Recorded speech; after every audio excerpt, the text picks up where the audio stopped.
Hola, ¿Qué doctor. tal? Buen día. Buen día, Alba. Buen día, Ricardo. ¿Qué ¿Cómo tal? le va? ¿Qué tal? Buen día. Muchísimas gracias por su tiempo y por esta nota. Y bueno, también queríamos conversar un poquito, doctor, con todo lo que está pasando. Ya hemos pasado estos 2 años de pandemia y bueno, ya tomamos un año nuevo y que continuamos con ella. Y quería también preguntarle, doctor, que no hace mucho ustedes estuvieron en reunión con el doctor Ferré, que es secretario ejecutivo médico del CIPROSA. Por supuesto que plantearon muchas cosas, y yo creo que sobre todo hoy, todo es importante, pero también la necesidad de un clima laboral sin violencia, ¿no?, que ustedes lamentablemente están viviendo ahora. Es así. En primer lugar, antes de responder, Sí. quisiera dejarles de parte nuestra, de toda nuestra institución gremial CITA, a ustedes, Alba y Ricardo, un saludo, y también a la audiencia y al personal de la radio, bueno, deseando lo mejor, ¿no es cierto?, para este año, que aunque aquí parece complejo, siempre uno tiene la esperanza de un mejor deseo para todos. Así es, Así que eso como primera medida. Igualmente Muchas para gracias, usted. igualmente. Y en ese marco de desear lo mejor para todos, la verdad, y respondiendo a la pregunta, es que también deseamos poder trabajar en un clima laboral que sea el propicio, en donde la violencia para nada exista. Y lamentablemente tenemos que decir que es una tristísima realidad.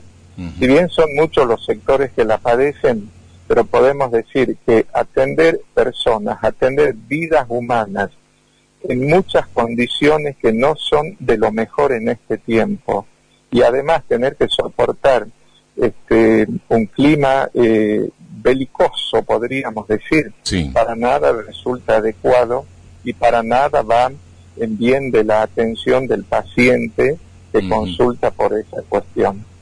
Y para eso tenemos que recordar que en la provincia de Tucumán está vigente una ley provincial, una ley que en su momento fue aprobada de manera unánime, tratada y votada de manera unánime en la legislatura provincial, que es la ley 9010, que legisla sobre todos aquellos actos de violencia, tanto contra el personal de la salud como también con el personal de educación. Bien. Bueno, lamentablemente esa ley no se implementa en su totalidad. Es muy categórica la ley cuando dice que aquel que comete un acto de violencia debe ser inmediatamente aprehendido por personal policial y puesto a disposición del fiscal de turno. Pero no sucede eso.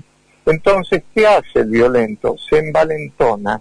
Como saben que no es cierto, castigado como corresponde por la ley, comete un acto de violencia hoy, otro mañana y así sucesivamente, sin olvidarnos que el gran porcentaje de personal de salud que constituye el sistema público y que está afectado a la pandemia es personal femenino.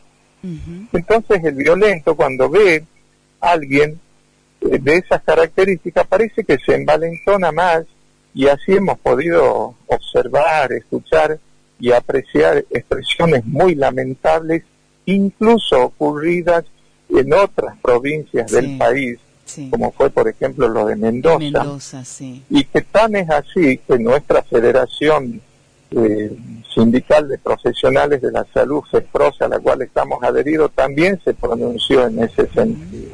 Entonces, lo que nos sucede en Tucumán ocurre triste y lamentablemente en otros lugares. La condena hacia esos hechos es enorme.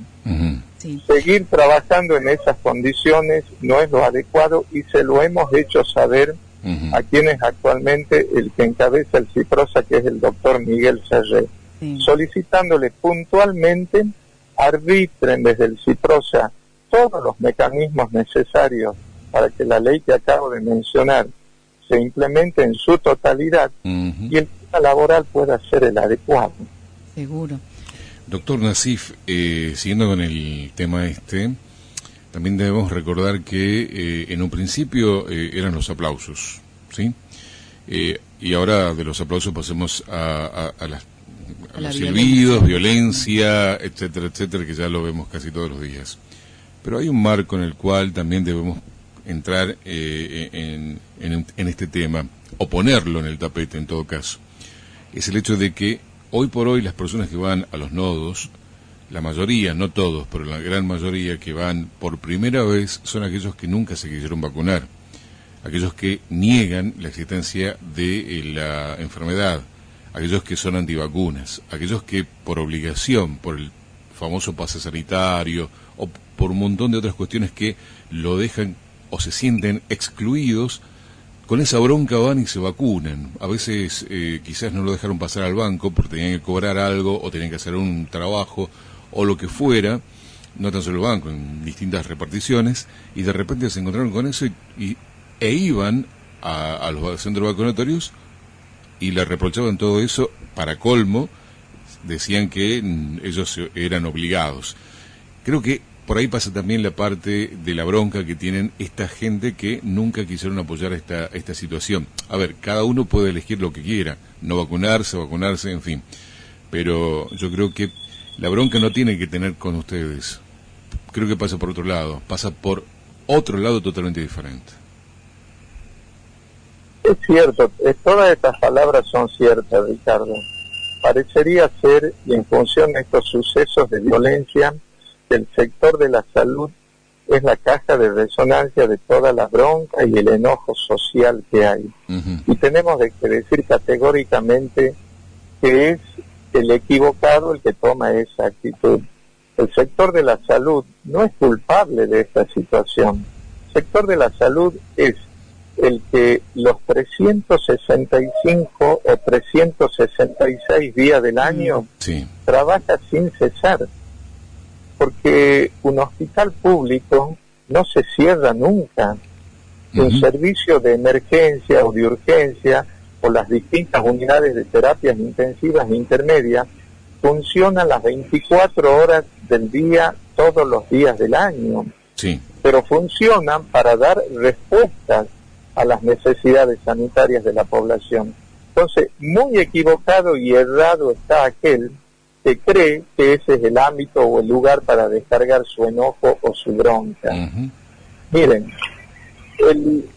si uno hace un poquitito de historia, una breve reseña, cuando todo esto empezó, no contábamos con vacuna, y aún así el personal de salud no dejó de estar presente físicamente en la atención de los pacientes, mientras la inmensa mayoría de los sectores estaban en una actividad, ¿no es cierto?, que se hacía vía remota, o que concurrían irregularmente. En cambio, el personal de la salud siempre estuvo presente. Entonces, no equivoquemos quién es el causante de esta situación y no encontremos, ¿no es cierto?, responsables, porque acá hay una realidad. Hay un virus que afecta a todos por igual y también afecta al personal de la salud. Entonces, cuando sumamos los aditamentos de exposición frecuente, es decir, volumen de pacientes más allá de lo que la capacidad humana de un profesional o de un personal de salud puede dar, condiciones de trabajo muchas veces no de las mejores, porque hay que soportar en esta época del año fundamentalmente el calor. Estar vestido con los elementos de protección y no tener una aireación adecuada genera mucha incomodidad para poder trabajar, y aún así el personal de salud lo sigue haciendo. Y el tema de las vacunas es una de las medidas sanitarias y la tenemos que decir de una vez por todas, ya que muchas veces se lo hemos pedido a las autoridades que salgan a hacer una exposición al respecto, y hasta acá no han sido demasiado categóricos. Entonces tenemos que decirlo. La vacuna no es una cuestión que enferma a las personas. La vacuna es un elemento del cual dispone la ciencia médica para contrarrestar muchas enfermedades. La historia de la humanidad así lo ha demostrado. Enfermedades como, por ejemplo, el sarampión, enfermedades como, por ejemplo, poliomielitis, por nombrar algunas, enfermedades como que han generado grandes pandemias en el mundo en otros momentos, hoy en día prácticamente no existen, porque una de las armas poderosas en beneficio de la persona fue la utilización de la vacuna, y lo va a seguir siendo así seguramente. Seguro. Pero la vacuna no es la única solución. Todas las otras cuestiones que tanto pedimos a nuestra sociedad y que va en el marco de la responsabilidad y sobre todo de la solidaridad, son las medidas de cuidado y protección personal ya muchas veces dichas y por todos sabidas, y dentro de eso está el barbijo y está el distanciamiento y está la higiene permanente de las manos.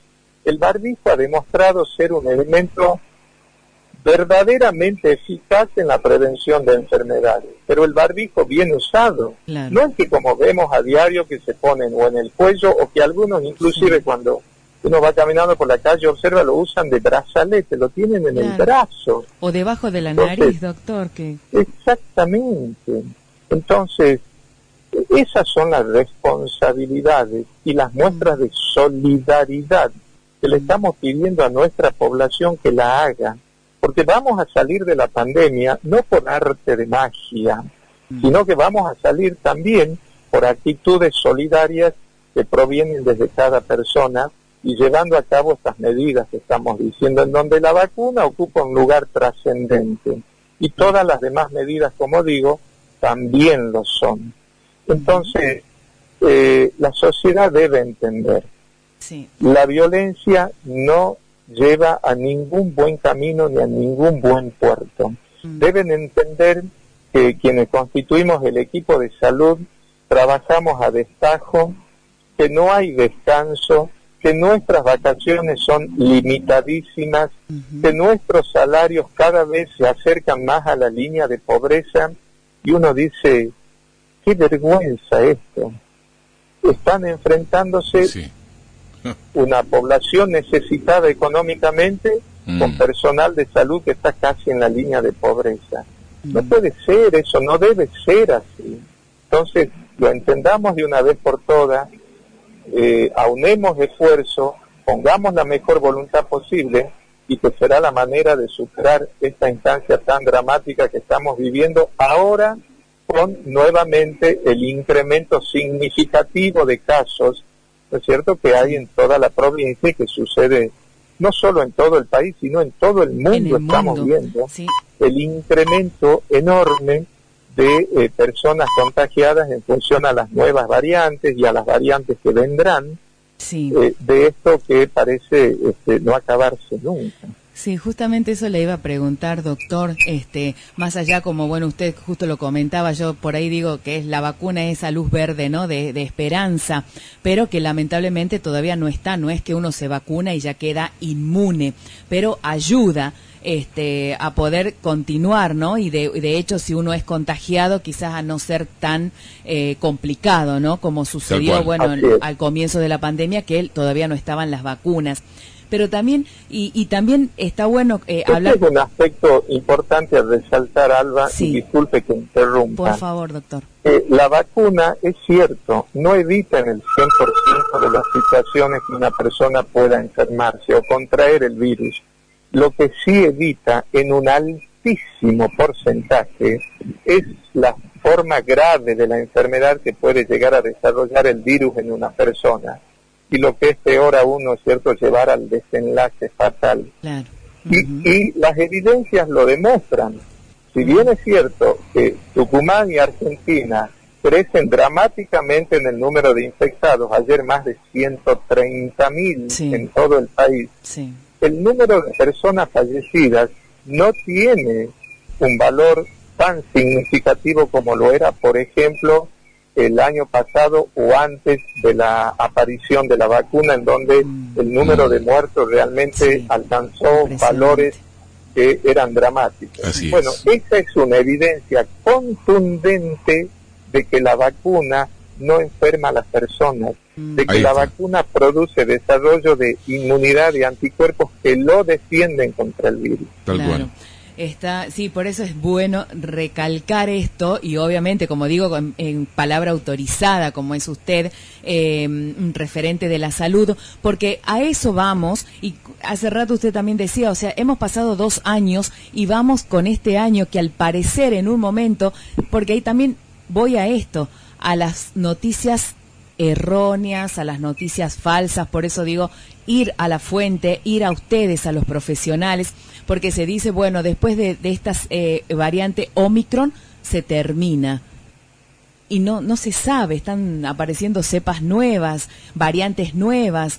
Entonces, yo creo que también la gente tenemos que tratar de informarnos, y vuelvo a insistir, ir a las fuentes, no a las noticias que hoy usted ha visto, doctor, que cualquiera, en las redes sociales, cualquiera podemos escribir cualquier cosa. Sí, lamentablemente es así. Hoy se puede publicar y decir cualquier cosa. Por eso, siempre con la mayor de las responsabilidades, porque nuestra profesión implica responsabilidad, aún en la enfermedad más sencilla, ¿no es cierto?, que pueda padecer un paciente, y con más razón en situaciones tan preocupantes para todo como es esta la pandemia. Entonces, la información debe ser siempre avalada con el sostén científico, con el sostén demostrado, y en ese marco, vuelvo a repetir, la historia de la vacuna en cuanto a derrotar enfermedades que hace rato mencioné, y a cómo actualmente está generando un nivel de inmunidad, he dicho en términos más sencillos, defensas o anticuerpos en aquellas personas que se vacunan, son las evidencias reales. Uno lo ve y lo percibe eso, y es ahí en donde se debe poner y prestar atención para que así, sumado a los otros actos de solidaridad, como son los cuidados y las medidas de protección, podamos superar esta instancia. El razonamiento es, ¿será la variante Omicron la última mutación que hace el virus? Nadie lo puede decir. Y decirlo o afirmarlo categóricamente sería ser un aventurero. Sí podemos decir que la ciencia médica trabaja permanentemente también en la elaboración de vacunas que generen defensas y anticuerpos contra, ¿no es cierto?, posibles variantes del virus. Y ahí hay un trabajo que es contrarreloj, pero que debe tener la seriedad y la responsabilidad, como decía hace un momento, que amerita este tipo de situación. Esa es la información que la tenemos que tomar como válida. Y esa es la gran responsabilidad que no solo como médico y de manera personal uno debe decirlo, sino que es la gran responsabilidad que tienen las autoridades sanitarias, porque las autoridades sanitarias tienen que transmitir a la población esperanza. Tenemos este elemento que se llama vacuna, tenemos el barbijo que sí sirve, tenemos que la distancia social sí sirve, tenemos que el lavado. Entonces, concientizar plenamente a la población que indudablemente no puede dejar de trabajar, porque para vivir hay que trabajar, pero que lo haga tomando en cuenta estos aspectos. Y como también ha dicho hace rato Álvaro Ricardo, es cierto que el ser humano es libre de vacunarse o no vacunarse, pero también es cierto que aquel que no se vacuna debe asumir la responsabilidad de haber tomado esta decisión. Y con más razón, ¿no es cierto?, poner en práctica diaria todas aquellas, o todas, mejor dicho, aquellas medidas que implican no contagiar a otras personas.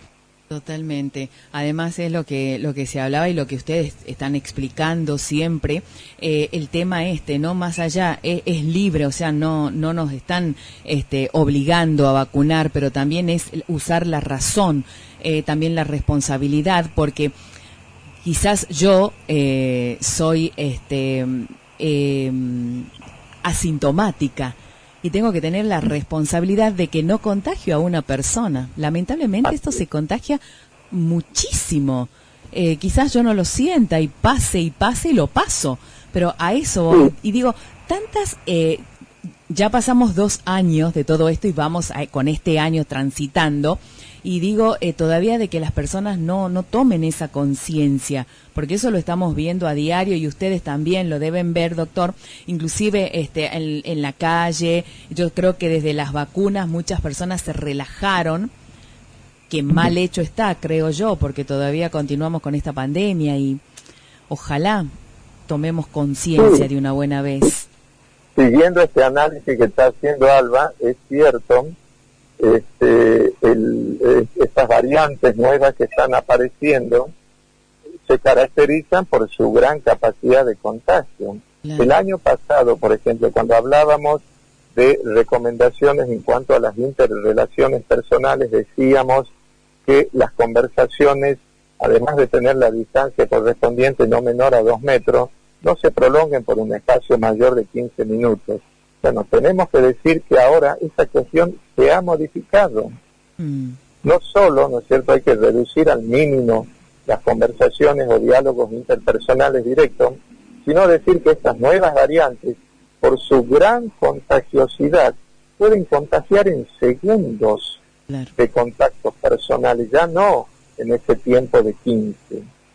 Pero sí tenemos a favor, o sea, tenemos por un lado la gran capacidad de contagio del virus, pero por el otro lado tenemos que felizmente un gran número de personas vacunadas y que contraen el virus no desarrollan estas formas graves de la enfermedad en donde llegan a la terapia intensiva o incluso, ¿no es cierto?, en el triste desenlace de fallecer.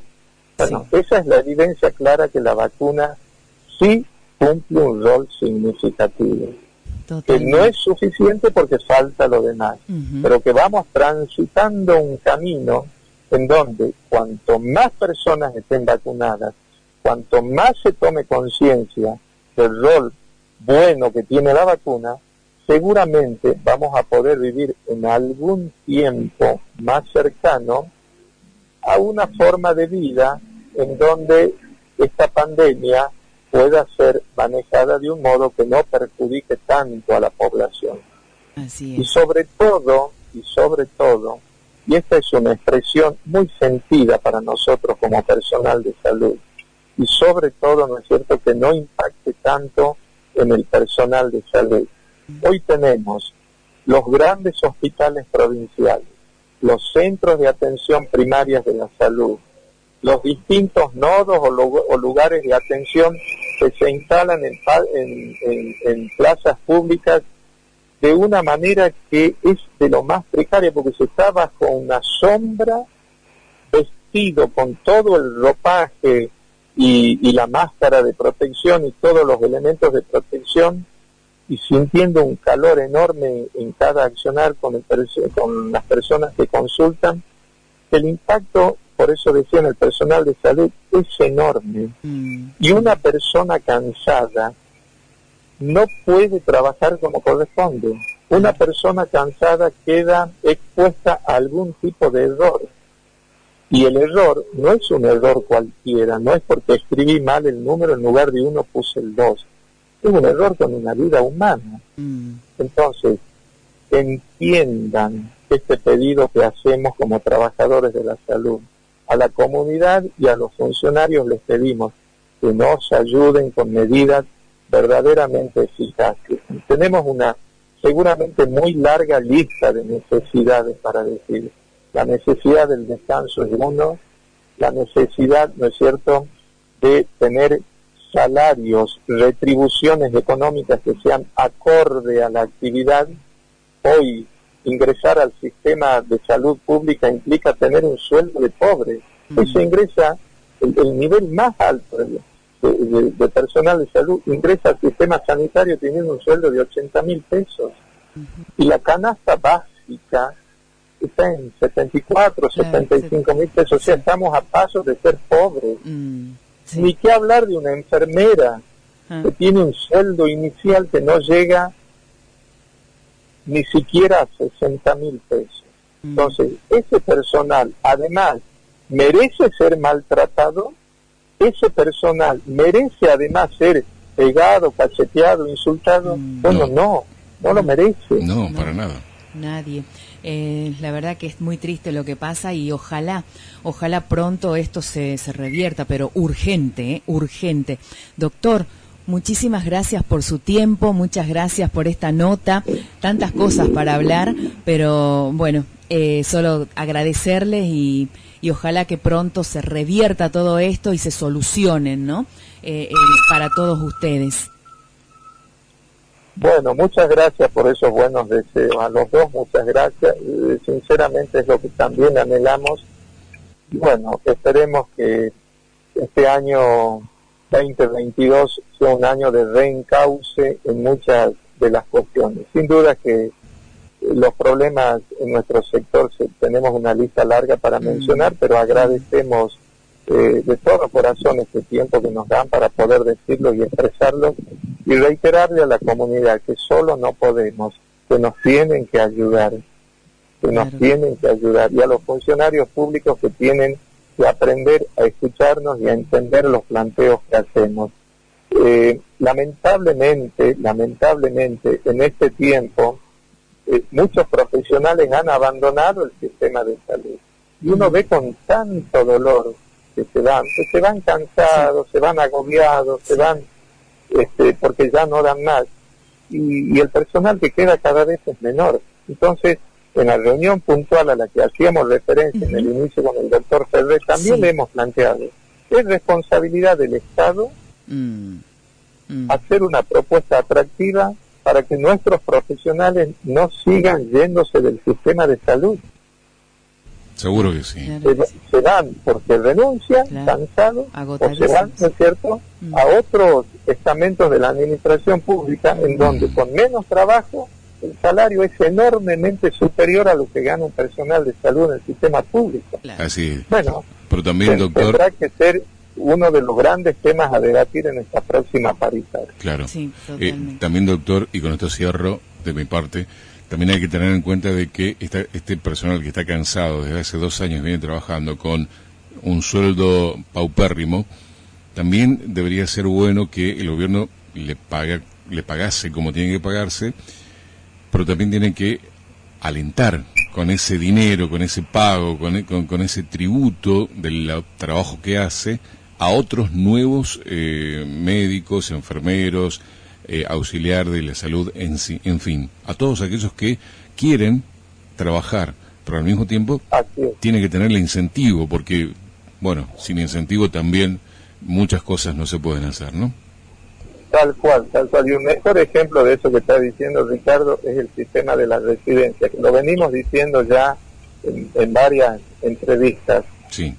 La residencia en el sistema sanitario se toma siempre como la herencia que vamos dejando a los profesionales de menor edad, es decir, los que se van formando y los que en algún momento el día de mañana nos reemplazarán. Claro. Bueno, el dato preocupante es de que cada vez, a pesar de aumentar el cupo de las residencias, el número de aspirantes es menor.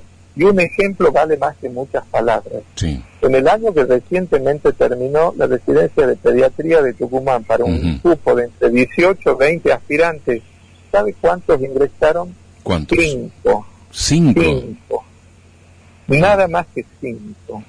Entonces, ¿qué pasa? ¿Qué ocurre? Claro. Las autoridades no pueden estar ciegas ni sordas a esa cuestión. Bueno, también es uno de los temas que se lo hemos planteado, ¿no es cierto?, ante las autoridades del CIPROSA, porque hay que trabajar en algo conjunto y a lo cual estamos dispuestos a hacerlo, se lo hemos dicho, en ese diálogo continuo, en ese trabajo conjunto, porque estar en veredas enfrentadas cuando la situación sanitaria en la provincia arde no sirve. ¿Sí? Pero estemos en un marco de diálogo, en un marco de respeto, no en un marco de impongo y se haga. Entonces, considerar la cuestión de las residencias es un tema que tampoco puede ser obviado, más después de este ejemplo que acabo de mencionar. Tal cual, doctor. Muchísimas gracias. Vamos a estar en contacto constantemente con usted y, por supuesto, hay muchos otros temas para tratar, no tan solo de la pandemia, sino hay otros tantos que seguramente con mucho gusto vamos a dialogar y vamos a discernir y al mismo tiempo le vamos a presentar al público, en este caso a los oyentes, que están ávidos de saber muchísimas cosas más. Doctor, muchísimas gracias por su tiempo de parte de todos nosotros. Muchas gracias a ustedes dos, muchas gracias a la radio y muchas gracias a la audiencia. Y un abrazo grande a todos. Igualmente, gracias, buen año. Buena jornada.